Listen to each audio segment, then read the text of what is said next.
ओम शांताकारं भुजगशयनं पद्मनाभं सुरेशं विश्वाधारं गगनसदृशं मेघवर्णं शुभांगं लक्ष्मीकान्तं कमलनयनं योगिभिर्ध्यानगम्यं वन्दे विष्णुं भवभयहरणं सर्वलोकनाथं। ओम सर्वमंगलमांगल्ये शिवे सर्वार्थसाधिके शरण्ये त्र्यंबके गौरी नारायणी नमोस्तुते।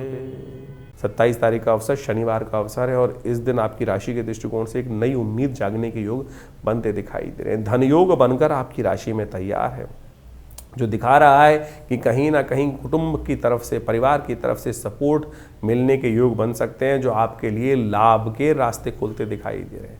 ध्यान रखना, फटीचर लोग जो है उनसे दूर रहने की ज़रूरत है इस समय, जिनका कोई न ठौर न ठिकाना। बहुत सारा शाम के समय ऐसे लोग जो बहुत ज़्यादा कहीं ना कहीं क्या होते हैं ना, जिनका ठौर न ठिकाना, जो बैरागी से होते हैं, उनके साथ कहीं ना कहीं काम करना ठीक नहीं रहेगा। इस बात का ध्यान रखते हुए कार्य करने की आपके लिए ज़रूरत है। अंतिम शनिवार पड़ रहा है वर्ष का, और आपकी राशि के दृष्टिकोण से देखें तो शनि महाराज आपकी राशि में इस वक्त कहीं ना कहीं लाभ की स्थिति में बैठे हुए हैं, लाभ देने के योग बना रहे हैं। तो हो सके तो शनि स्तोत्र का पाठ करें, हो सके तो काली उड़द का दान अवश्य करने का प्रयास करें। काली उड़द का दान अपने जितने भी सामर्थ्य है आपकी उतना करने, साबुत काली उड़द लेकर दान कर दीजिए। ये कहीं ना कहीं आपके लिए कल्याणकारी योग बनाएगा। जाते हुए शनि महाराज कहीं ना कहीं इस वर्ष आपकी राशि में नई उम्मीद देने के योग बना देंगे। 28 तारीख का अवसर रविवार का अवसर है अष्टमी तिथि के साथ, और इस दिन एक और बड़ा परिवर्तन होने जा रहा है। सूर्य महाराज भी शुक्र के नक्षत्र में अपना पदार्पण करने जा रहे हैं। मंगल भी शुक्र के नक्षत्र में, रवि सूर्य है भी शुक्र के साथ बैठे हुए, लेकिन सूर्य ने ही शुक्र और मंगल दोनों को अस्त करने की स्थिति बना रखी है। और ऐसे में सूर्य का शुक्र में प्रवेश करना आपकी राशि के दृष्टि में कुछ जीवन में रस स्वाद देने की तरफ, बहुत अच्छे अच्छे लोग कुछ आपसे आकर्षित होने की तरफ जाते दिखाई दे रहे हैं। और ऐसे में इस अपॉर्चुनिटी का लाभ उठाने का आपको प्रयास करना चाहिए। नई मित्रता बढ़ती दिखाई दे रही है, नई मित्रता के योग भी आपकी राशि में बनते दिखाई दे रहे हैं। आपकी राशि के दृष्टिकोण से इस प्रकार का योग आपकी राशि में बनता दिखाई दे रहा है, और ये आपकी कहीं ना कहीं लाभ की स्थिति को भी उत्पन्न करने के योग बना सकता है। ऐसे में कोशिश ये करें यदि हो सके। देखिए सूर्य जो है शुक्र के नक्षत्र में जा रहा है। गौ सेवा का सुंदर सौभाग्य मिलता है। गौ सेवा से इस वक्त शुक्र की ताकत को भी बढ़ सकता है, सूर्य की ताकत को भी बढ़ाने की सपोर्ट मिल सकती है। तो अपनी सामर्थ्य के अनुसार से यदि हो तो गौ सेवा अवश्य, एक रोटी दे आओ, हरा चारा अवश्य गाय के लिए व्यवस्था करने का बात कर दो। खुद नहीं दे पा रहे हो तो कहीं ना कहीं आप बोल दो, कहीं ना कहीं से हो जाएगा। और कहीं नहीं मिल रहा है तो विवेकानंद योगाश्रम में ये सुंदर गौशाला की व्यवस्था है आपके नाम से, यहाँ गौशाला की गाय को ग्रास इत्यादि निकालने की व्यवस्था कर दी जाएगी। लेकिन ये उपाय आपके लिए बहुत श्रेष्ठ है। बहुत ये उपाय हम यहाँ इसलिए बता रहे हैं कि बहुत सारे लोग होते हैं जी हम तो शहरों में रह रहे हैं, गाय दिखती नहीं है, गाय मिलती नहीं है। तो कोई बात नहीं, जहाँ गाय की सेवा हो रही है वहाँ कुछ ना कुछ सेवा करने का प्रयास कीजिए, उसका पुण्य आपको अवश्य मिलने के योग बनते दिखाई देंगे। 29 तारीख सोमवार का अवसर, नौमी तिथि विद्यमान है, और इस दिन ग्रह नक्षत्रों के दृष्टिकोण से एक बड़ा परिवर्तन होने जा रहा है। चंद्रमा भी परिवर्तन कर कर आपकी राशि में जा रहे हैं, और साथ साथ इस दिन धनु भी चंद्रमा, बुध भी परिवर्तन करने जा रहे हैं। बुध महाराज भी जो हैं वो सप्तम भाव से निकलकर अष्टम भाव में चतुर्ग्रही योग बनाकर तैयार हो रहे हैं। ये बहुत समझने की ज़रूरत है। ये ग्रहों का जो प्रभाव जो है, ये बुध का परिवर्तन चतुर्ग्रही योग का निर्माण करेगा। और अष्टम भाव में बैठा हुआ ये चतुर्ग्रही का योग जो है, ये कहीं ना कहीं थोड़ा मन को जो है आनंद से हटाकर थोड़ा कहीं ना कहीं रुलाने की तरफ जाता है। ध्यान रखिएगा। जी हाँ, वीतरागिता की तरफ ले जाता है। मन को थोड़ा सा हतोत्साहित करता दिखाई दे रहा है कि मैं सबके लिए अच्छा करता हूँ, मेरे बारे में कोई नहीं सोचता। अरे इस संसार में कोई किसी के बारे में नहीं सोचता। इस फालतू बात में मत रहना कि दुनिया लोग किसी की कदर करते हैं, किसी की पूछते हैं। तो ये संसार सब स्वार्थी है। यहाँ कोई घर वालों की सेवा नहीं करके राजी है। वो कहीं ना कहीं सुर मुनिजन की रीति, स्वार्थ लाभ करें सब प्रीति। तो इस विचित्र विडंबना में मत फंसें कि कोई संसार में सबके साथ ही संसार ऐसा ही करता है। तो इस बात का आपको ध्यान रखते हुए कार्य कर लेना चाहिए। इस बात का ध्यान रखते हुए कार्य करोगे तो बहुत अच्छा रहेगा। इस समय ग्रहों का योग आपके लिए थोड़ा नुकसान के योग बना रहा है, अननेसेसरी खर्चे बढ़ाता दिखाई दे रहा है। और आप भी ऐसे ही हैं कि इमोशनल पॉइंट ऑफ व्यू से दिल फेंक आशिक की तरह काम करते दिखाई दे रहे हैं। जो भी आया उसके साथ में कहीं ना कहीं अपने आप को अटैच करने की तरफ जा रहे हैं। इस संसार में सारे लोग अच्छे नहीं होते हैं। इस बात का ध्यान रखते हुए कार्य करने की ज़रूरत है। शिव का सानिध्य लो। कष्टों को कौन मिट सकते हैं? भावी मेट सकें त्रिपुरारी। शिव का जप करो, सोमवार का अवसर है। भगवान जी का सुंदर स्तवन करना कल्याणकारी योग बनाएगा आपके लिए। 30 तारीख मंगलवार का अवसर, दशमी तिथि विद्यमान है और ये एकादशी का सुंदर योग लेकर दशमी और मंगलवार का योग बना है। और ऐसे में विश्वदेव का पूजन यदि किया जाए तो बहुत सुंदर होता है। आपकी राशि के दृष्टिकोण से ये दिन जो है थोड़ा सा आपके लिए ऐसा दिखाई देता है, स्वास्थ्य का ध्यान रखने की ज़रूरत है। और क्योंकि मौसम बदल रहा है, कहीं ना कहीं थोड़ा स्वास्थ्य के दृष्टिकोण से फूक फूक के कदम रखने की ज़रूरत है। और थोड़ा सा कहीं ना कहीं लाइफ स्टाइल पर कुछ ज़्यादा कुछ खर्चा होने के योग भी आपकी राशि में बनते दिखाई दे रहे हैं। तो अपनी जेब को देखकर, अपनी सामर्थ्य को देखकर टांगे पसारने का आपको प्रयास करना चाहिए। हिदायत के तौर पे काम करने का आपको प्रयास है। मंगलवार का अवसर है, मंगल चल रहे हैं अस्त, शनि से दृष्ट चल रहे हैं, अस्त चल रहे हैं, शुक्र के साथ चल रहे हैं। तो मन तो करेगा कि उड़ चलूँ, लेकिन क्या मेरी सामर्थ्य है? उस सामर्थ्य से बाहर जाकर जितने हो उससे ज़्यादा अपने आप को दिखाने का प्रयास करोगे तो कहीं ना कहीं फंस जाओगे। इस बात का ध्यान रखो। अद्भुत तिथि है, इस तिथि का महात्म शास्त्र में अद्भुत बताया गया है। ये तिथि वो है कि जो मन के संताप को हर लेती है। क्या उपाय करना चाहिए वो भी जान लो। 30 तारीख के दिन जो विशेष योग बन रहा है वो समझ लो 30 दिसंबर के दिन मंगलवार का अवसर है और इस दिन एकादशी का जो योग बन रहा है, ब्रह्म वैवर्त पुराण के अंदर एक अद्भुत योग लिखा है कि संतान एकादशी मानी जाती है इस दिन। जिनके जीवन में लोग व्यक्ति उम्मीद हार जाते हैं, उम्मीद हार जाते हैं और उसके बाद कोई रास्ता दिखता नहीं है, तो कैसे उसके जीवन में हम कष्टों को दूर करने का योग बनाए। शास्त्र में कथा आती है कि एक राजा था, उनके कोई संतान नहीं थी। वो संतान के चाह में क्या होता है, भटकता रहता, इधर उधर भटकता रहता है व्यक्ति। तो एक राजा था, वो भी भटक रहा था जगह जगह। एक बार भटकते भटकते समय निकल रहा था, काफ़ी दिन हो गए थे, संतान को कोई संत महात्मा मिल जाए, उनका आशीर्वाद के संत के बारे में उनको बताया गया था। तो जंगल में जाते जाते उस दिन बाई चांस क्या हुआ कि सुबह से लेकर शाम तक भोजन मिला नहीं और भयावह स्थिति। जंगल में अनेक अनेक प्रकार के विभिन्न जानवर, उनकी आवाज़ें भी आए। तो राजा थोड़ा डरा भी हुआ था। तो जब डरता है व्यक्ति क्या करता है, हरि नाम का स्मरण करता है। ओम नमो भगवते वासुदेवाय, ओम नमो नारायणाय, भगवान बचाओ। ऐसी स्थिति कर रहा था, मिल तो रहे नहीं जिनके पास जाना है। तो ये कथा जो पुराण में आती है, इसी चिंतन में उपवास रखते हुए बिना कुछ खाए पिए, अनायासी, कोई खाने को मिला नहीं तो ऐसे ही भटकते भटकते शाम को संत के दर्शन हुए, कहा जाता है। और उन संत ने सुंदर रूप से उस रहस्य को बताया कि भाई आज एकादशी है और एकादशी के दिन कहा जाता है जो व्रत रहता है, और इस एकादशी के दिन जो पौष मास के शुक्ल पक्ष की एकादशी होती है, तुमने अनायास ही भगवान का स्मरण, क्योंकि तुम जंगल में भटक रहे थे, भगवान का नाम का स्तवन भी चल रहा था साथ साथ, और उसके कारण से व्रत भी किया हुआ था। तो इस व्रत के प्रभाव से जो जिसकी आकांक्षा में तुम आए हो हमारे पास संतान की प्राप्ति के लिए, वो तुम्हारा व्रत अनायास ही हो गया। तो आने वाले समय में इस व्रत के प्रभाव से, भगवान की कृपा से तुमको संतान का सुंदर सौभाग्य मिलेगा। शास्त्र के दृष्टिकोण से कहा जाता है कि ये सुंदर आशीर्वाद इस तिथि में ही निर्मित है। तो आपके जीवन में यदि कोई आकांक्षा है, संतान की आकांक्षा है, या जिससे आप हिम्मत हार चुके हैं, चीज़ें वो हो नहीं रही हैं, इस दिन व्रत करते हुए भगवान के नाम का स्तवन किया जाए और भगवान की कृपा से अद्भुत रूप से मनोरथ सिद्ध होने के योग बन जाते हैं। ये कथाएं शास्त्र में हैं, हम इनको टेस्टिमनीज की तौर पर देखना चाहिए और इस ग्रहों गणनाओं के अनुसार से साफ साफ दिखाई देता है। हमने विवेकानंद योगाश्रम में इस दिन सुंदर कार्य भी किया है। इस दिन विशेष तौर पे मंगलवार का अवसर पड़ रहा है, एकादशी तिथि का योग बन रहा है, तो हमने कहा क्यों ना वर्ष के अंतिम समय में सुंदर रूप से भगवान का सुंदर पाठ, सुंदरकांड का पाठ, हनुमान चालीसा का पाठ, भगवान का सुंदर यज्ञ अवश्य करने का प्रयास किया जाए। तो हमने विवेकानंद योगाश्रम में इस दिन सुंदर यज्ञ की व्यवस्था रखी है, जिसमें सुंदरकांड का पाठ भी रहेगा, भगवान का स्तवन भी रहेगा। आप सब लोग सादर आमंत्रित हैं उस समय में भाग लेकर स्वयं रूप से अपने नाम से आरक्षित करके भगवान की कृपा से सुंदर योग बना सकते हैं। तो आप सब सादर आमंत्रित हैं इस कार्यक्रम में भाग लेने के लिए। तो वृषभ राशि वालों, 31 तारीख का दिन क्या कुछ करने जा रहा है आपके लिए जान लीजिए। बुधवार का अवसर, इस दिन द्वादशी तिथि विद्यमान है और साथ साथ चंद्रमा होने जा रहे हैं उच्च के। आपकी राशि के दृष्टिकोण से देखा जाए तो ये बहुत खास है, नई उम्मीद लेकर दिन आता दिखाई दे रहा है। लेकिन बुध का अस्त होना ये और थोड़ी समस्याओं को देता दिखाई दे रहा है। बहुत सारी चीज़ें आपको विजन क्लियर होता दिखाई दे रहा है, बहुत सारी चीज़ें आपको ऐसे दिखाई देंगी कि बिल्कुल ठीक है, बहुत सारी नई उम्मीद है।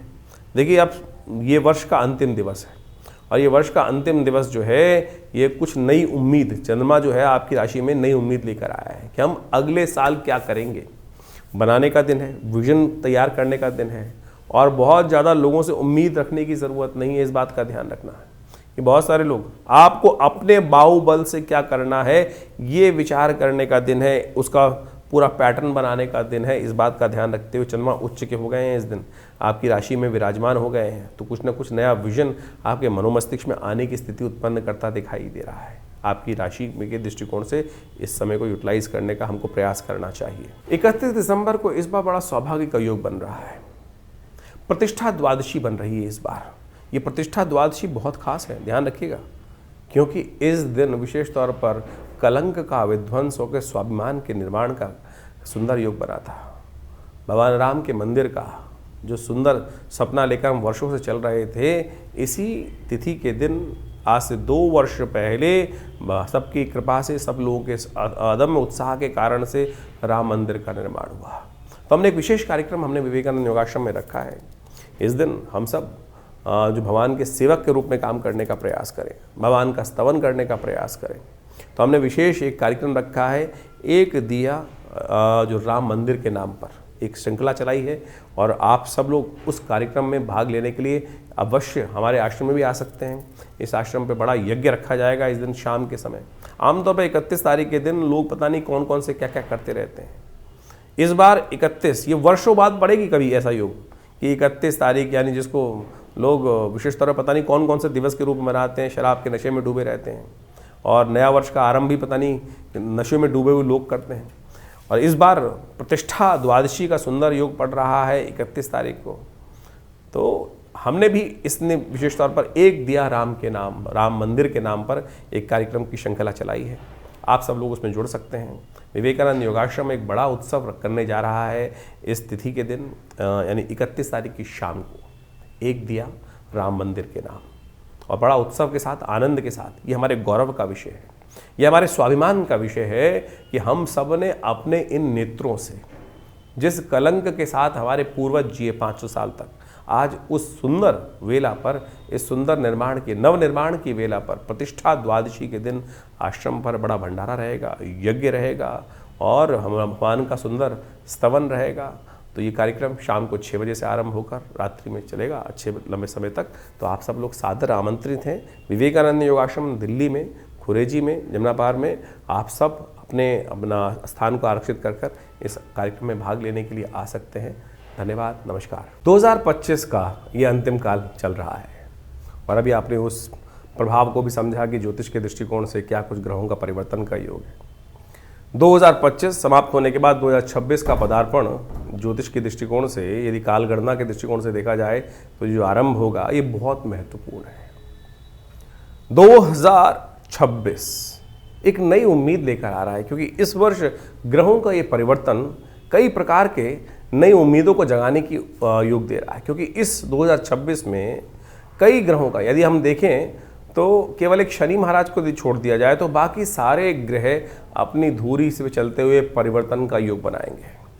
और इस वर्ष ज्योतिष के दृष्टिकोण से ये समस्त जो परिवर्तन है भी बड़ी उठापटक करने का योग भी बना सकते हैं। जिस काल का आपको वर्षों से इंतजार था, जी हाँ, वर्षों से इंतजार था, वो परिवर्तन का समय अब 2026 है वो लेकर आता दिखाई दे रहा है। सूर्य का ये वर्ष माना जाएगा, और सूर्य के वर्ष के अनुसार से जो ग्रह गणना विशेष तौर पर बना रही है, वो नया एक उम्मीद का तारा उदय होता दिखाई दे रहा है। और इसके प्रभाव से इस संसार में महत्वपूर्ण लोग अपने आप को चमकाने के लिए किसी भी प्रकार से ये न कि न प्रकारेण बहुत सारी चीज़ों को आगे बढ़ाने की स्थिति उत्पन्न करेंगे। इस वर्ष बृहस्पति जो 26 में देखें तो बृहस्पति महाराज अपने उच्च की राशि पर पूरा प्रभाव उत्पन्न करने की योग बनाएंगे, और इसका प्रभाव बहुत सारी राशियों पर अनेक चीज़ों को देखने को मिलता दिखाई देगा। इसका प्रभाव यदि हम सही रूप से समझ लें और अपनी राशि के दृष्टिकोण से जो हमने आपको बताया है उसके अनुसार से यदि कार्य करने का हम प्रयास कर लें। देखिए, ज्योतिष के दृष्टिकोण से बात को हमें समझना चाहिए कि समय तो जो चल रहा है वो एक जैसे ही चल रहा है सबके लिए, लेकिन कई लोग हैं जो बुद्धिमानी के दृष्टिकोण से उस समय का लाभ उठाते हुए, उस समय को पहचानते हुए, उस समय के अनुसार से कार्य कर उस हवाओं के साथ बहते हुए पता नहीं कहाँ से कहाँ निकल जाते हैं, और कुछ अपने कर्म को हवाओं के विपरीत करने का प्रयास करते हैं, और वो कई बार बहुत ज़्यादा अधिक परिश्रम करने के बावजूद भी सफल नहीं हो पा रहे हैं। तो समझ लेना चाहिए कि समय के विपरीत चल रहे हैं। ज्योतिष यही समझाने का प्रयास करता है, तारों की गणना जो है, ग्रहों की गणना जो है, वो यही समझाने का प्रयास करती है कि ये रुझाव, बहाव पानी का और जो समय का रुझाव है, वो रुझान जो है वो किस तरफ जा रहा है, और उस देश काल परिस्थिति को समझकर हम सही समय पर सही निर्णय ले लें, तो यही सबसे बड़ा विशेष तौर पर प्रभाव समझना चाहिए। बहुत सारी प्रश्न हमारे पास समय समय पर आते रहते हैं, व्हाट्सएप के माध्यम से भी लोग अपने प्रश्नों को लगातार भेजते ही हैं। हम प्रयास करते हैं उन सब प्रश्नों का निदान समय तक पहुंचा दें, लेकिन एक विचित्र बात है कि बहुत सारे लोग प्रश्न आधे लिख के भेजते हैं। जब तक आप प्रश्न पूरा लिख के नहीं भेजेंगे तो जवाब कैसे दिया जाएगा। उसके साथ साथ भी बहुत सारी काल गणना ऐसी होती है कि जो राशि के दृष्टिकोण से, हम गोचर के दृष्टिकोण से ही हम यहाँ बता सकते हैं, लेकिन अगर गोचर के दृष्टिकोण से, जैसा हमने आपके समय बताया कि बिल्कुल अच्छा चल रहा है, लेकिन आपके साथ वो उसके उल्टा हो रहा है, तो समझ लीजिए कहीं ना कहीं ग्रह गोचर की गणना जो है वो आपकी दशा, महादशा या आपकी कुंडली में जो इंटरनल समस्याएं हैं वो आपके जीवन में कुछ भयावह स्थिति उत्पन्न करती दिखाई दे रही हैं। उनका हमको इलाज करना पड़ेगा। जब हम उनका इलाज कर लेते हैं तो चीज़ें परिवर्तन की तरफ बहुत तेज हो जाती हैं और समय का लाभ मिल जाता है, लेकिन हम उस गड्ढे से बाहर निकलने के लिए उसका इलाज सही समय पर नहीं कर पाते हैं। सकल पदार्थ है जगमाही, कर्महीन पुरुष पावत नाही। कर्महीन के साथ ये बात, कर्म का सिद्धांत समझ लीजिए, सही दिशा में सही समय पर किया गया कर्म, तो वो समझते हुए कार्य कर लें तो आपके लिए बिल्कुल सब चीज़ें ठीक हो सकती हैं। यही ज्योतिष का लाभ है। और कोशिश ये करें, हम इस कार्यक्रम के माध्यम से आपके प्रश्नों का निदान जिस प्रकार से दे रहे हैं, तो आप तुरंत इस 2025 तो जैसा निकला, आगे आने वाला जो समय है ना, उसको ठीक करने का हमको प्रयास करना चाहिए। 2026 बिल्कुल आरंभ काल में आ चुका है, शुरू हुआ चाहता है। हमने अपने इस चैनल के माध्यम से बहुत सारी गणनाओं को आपके समक्ष रख भी दिया है और उन सबको समय समय पर आप इसलिए अवगत कराते भी रहते हैं। तो आप इन समस्त उपायों को कर कर अपने जीवन में अपने समय को और आनंद लेते हुए जीवन का, बड़े भाग्य मानुष तन पावा, शास्त्र में कहा गया तुलसी बाबा ने कि बड़े भाग्य से मानुष तन मिलता है, और उसमें ऐसे ही रोते बिलते थोड़ी निकालना है। उसको ठीक करने के लिए जो भी विज्ञान के तरीके हैं, बुद्धिमानी के तरीके हैं, जो अनुभव के तरीके हैं, उनको अपनाकर हमको समय को ठीक करने का प्रयास करना चाहिए। और जो कर लेते हैं वो अपने को भी तार देते हैं और समय को भी ठीक कर लेते हैं और अपने परिवार को भी, समाज को भी कुछ ना कुछ लाभ देने का प्रयास कर लेते हैं। तो आइए जुड़िए हमारे इस चैनल के साथ, और हम बहुत सारे कार्यक्रम समय समय पर करते रहते हैं। अभी आपको बताया ही है कि इस समय में बहुत सारे कार्यक्रम आश्रम की तरफ से समय समय पर रहेंगे, तो उनमें जुड़िए, माँ भगवती का आशीर्वाद लीजिए। जो नया वर्ष आ रहा है उसकी उम्मीद दिखाई देती है कि ये सूर्य का कांति का वर्ष है और बहुत तेज वाला वर्ष है और बहुत अद्भुत प्रकार से जीवन में परिवर्तन के योग लेकर आता दिखाई दे रहा है। आशा करते हैं कि आपके लिए भी बहुत सुखद रहेगा।